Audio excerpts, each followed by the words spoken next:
over the weekend, we've had a lot of things kind of broached when it comes to Northwestern. Now, this started on Friday in kind of a little bit of a news dump. In the midday Friday, we were let know that head coach of the Northwestern football team, Pat Fitzgerald, was getting a 2-week suspension over the results of a 6-month investigation into hazing amongst the Northwestern football team. At which point, we were all like, wait, what? 2 weeks during the season? They're like, no, 2 weeks starting right now. It's like the middle of college football offseason. Is he even doing anything? Whatever. No. At which point, the whistleblower, a former football player on the Northwestern team, who had gone through the process with Northwestern football, or with Northwestern's third-party law firm that was investigating this over the 6 month. They had, he had given, conversations and such amongst, as well as other people that ultimately, found that likely these things were corroborated, right? That these things likely happened. And so with that hazing, then he was going to have 2 weeks. And then after that, we found out that that whistleblower was in contact with the student newspaper on campus. And they proceeded to do some incredible research and journalism that then led to the president of the university saying, President Michael Schill, on Saturday saying, quote, he may have erred in weighing the appropriate sanction for Fitzgerald, and then opened up the idea of reconsidering the penalty for the hazing probe. So what kind of hazing? Like, where do we want to go with this? Do we want to talk about the situation of what was alleged to have happened? Where do we want to go with this here? Yeah, a couple of things that were to have alleged happen with all of this. Okay, so the ideas of what was happening when it comes to this this scandal was that players on the Northwestern football team were being hazed under what was called the Shrek list, and they were doing something called being ran, right? So the Shrek list was basically the list of players who were going to be hazed in a way. And the hazing included things that you could pretty much, describe outside of this context as sexual misconduct, right? Things like having to try and get past soaped up naked linemen to get to the locker room, or to the showers rather. Things like, let me see if I can find them again. Being sat down naked and having people run over your crotch, things of that nature, like things that were pretty sexually explicit. Sure. Without being like, I guess, direct sexual abuse, to be very careful about the words that were being used. And these are things that the former player absolutely said that they saw, and that other players had corroborated, right? Now, a current player says that he had never experienced this and never seen this. But the thing to remember in that situation is the independent investigation said that they found that these things likely happened, right? So this is all of the things that were supposedly happened under the watch of Pat Fitzgerald for years. The reason why Pat Fitzgerald originally got a 2-week suspension as opposed to anything larger was they ultimately concluded in that original investigation that Pat Fitzgerald did not know that these things were happening. And I think this is one of the things that I want to talk about here, KG. When you are, in fact, the head coach of a college football team, let me ask this as a question. Do you think there is a single position in anywhere else in sports that is more authoritative than that position? College football head coaches is pretty powerful.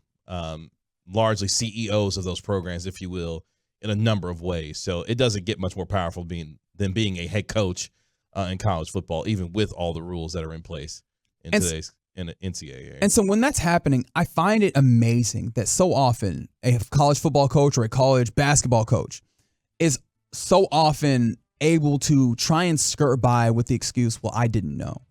When in all reality, knowing what's happening in your program is something that every coach wants to have all the way down to a T. These people are micromanagers. These people want to have an idea of everything that's happening.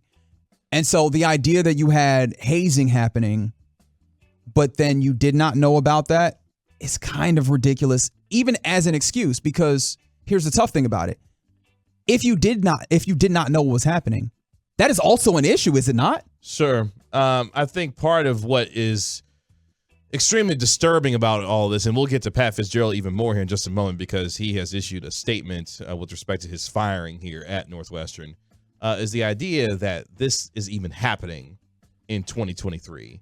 Because part of my whole issue with some of this is, why is this even happening with 18 to 22-year-old men in the ways that have been described by those who have witnessed, what has happened here at the program? And then you get to the point of when these things are brought to the head coach, why weren't they acted upon in a way that really should have shut this down based on some of the alleged activities that were going on here, given the explicit nature and some of the harm, whether it be mentally, physically, or psychologically, that have been done to these players who experience these things.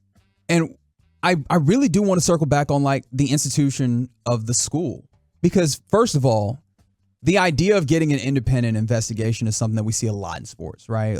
Particularly in college sports. And I think that this leans into the idea of appearing to be fair or being, unbiased, when in all reality, that law firm or whoever that you are asking to come in and do the investigation, you are still paying them. There's still some level of hierarchy there. And then often you are still the one who is going to be issuing the punishment, as we saw from the president of the university. In this instance where you had the results coming from this firm that basically pointed to the idea that these were issues that did in fact happen.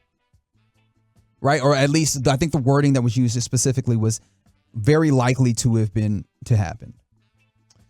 Because here's the biggest problem, or the biggest part of all this for me is that, with the alleged behavior that was going on, whether Fitzgerald knew about it or not, and if that information was brought to him, once that information is brought to him, it is now his job and responsibility to act upon it and then deal with those players and the alleged acts that were happening, and then move the program in a direction where the culture of what has been brought to light here is shut down, changed, and then moved forward so this program can be able to ultimately have the kind of leadership needed in order to deal with these situations. And it doesn't sound like, based on what was happening here, Fitzgerald took the necessary action in order to make that happen. If you are to believe that the information was brought to him and he knew about it once that was actually brought to him in that way. And the frustrating part for me as an onlooker here is that it feels like the organizations that are in charge of making sure and being,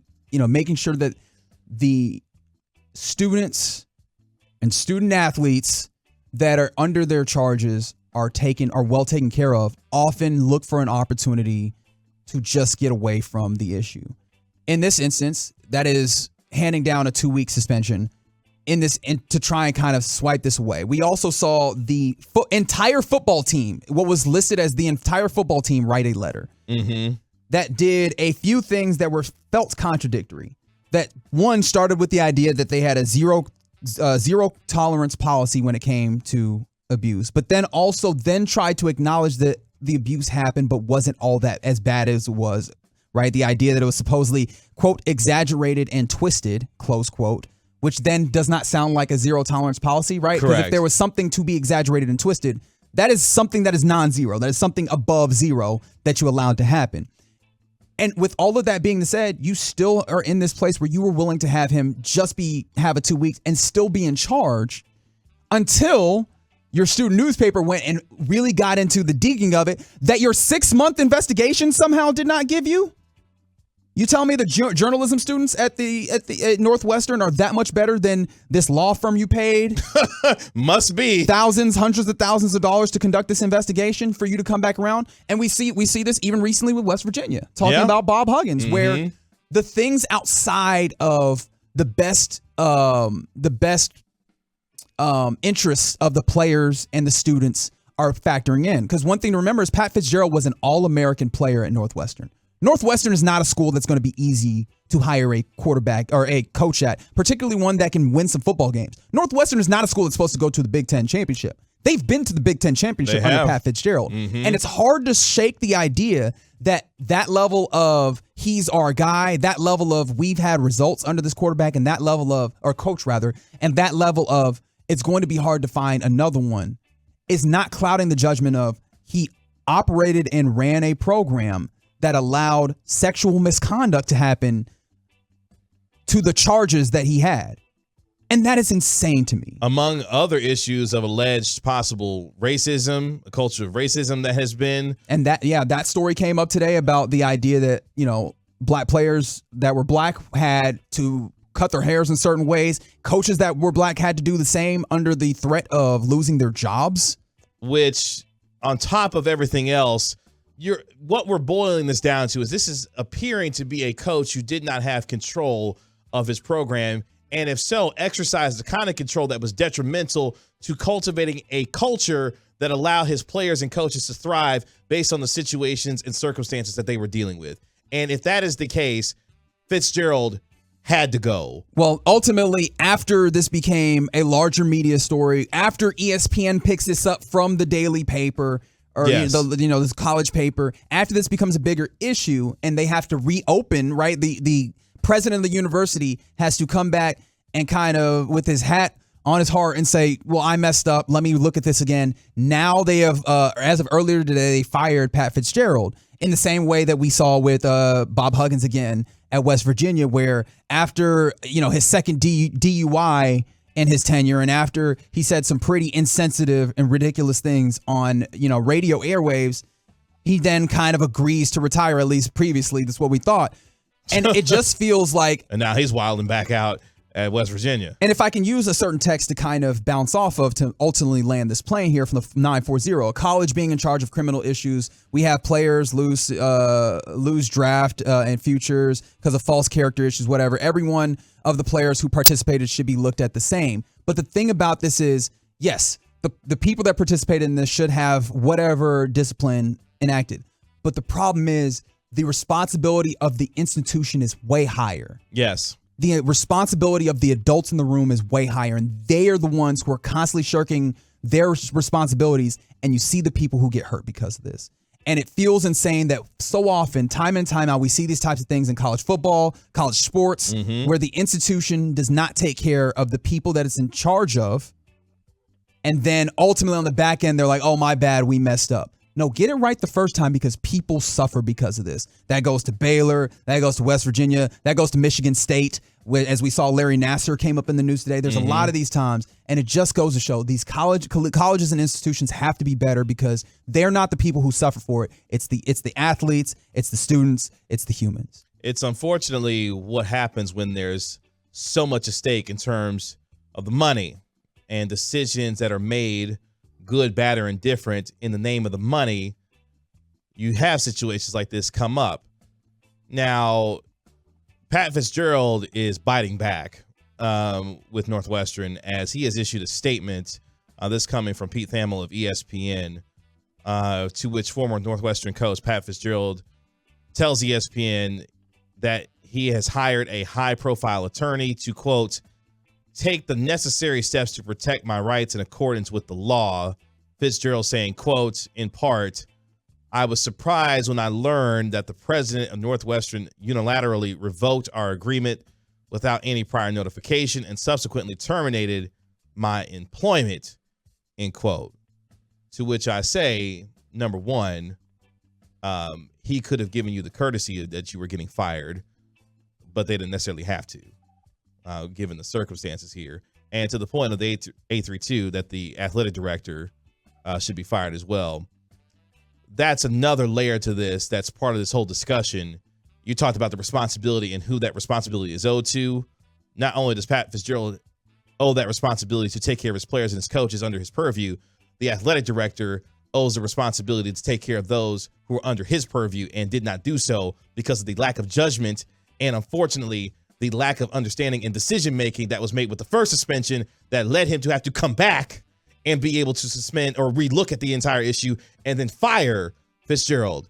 It sounds like there was not enough due diligence on the initial reviewing of all of this to be able to make the right decision based on what was made, and now having to come back and make another one that sees Fitzgerald have to be fired Because based on these accusations and what has been reported here, yeah, the AD has to, in my mind, the AD has to go, and then the head coach has to go as well. Because this is a culture that is clearly pervasive within the organization that no one seemed to check properly based on how this has all gone down here. So, yeah, if Fitzgerald's gone, I would not be surprised if the president of Northwestern looked at and the president of Northwestern needs his, because he is the one who took a 6-month investigation that concluded that these things that were alleged very, very likely happened, and then said, well, I'm okay with that person remaining in charge, even though they clearly neglected their responsibility